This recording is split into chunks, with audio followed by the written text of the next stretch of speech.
যখন তুমি নিজের রক্তের মানুষের দ্বারা কষ্ট পাবে, তখন তুমি একবার নবী ইউসুফ আলাইহিস সালামের কথা মনে করো। তিনি কিভাবে নিজের ভাইয়ের দ্বারা প্রতারিত হয়েছিল। যখন তোমার বাবা মা না বুঝে তোমার বিরুদ্ধাচরণ করে, তখন নবী ইব্রাহিম আলাইহিস সালামের কথা মনে করো।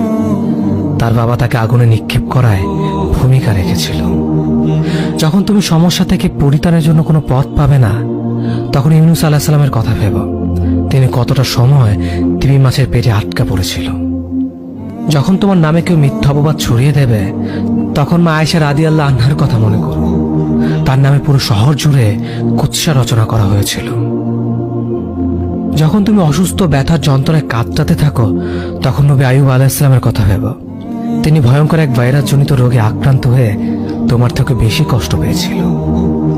যখন তুমি দিনের কোনো বিধান নীতিতে যুক্তি খুঁজে পাও না, তখন নবী নূহ আলাইহিস সালামের কথা ভেবো।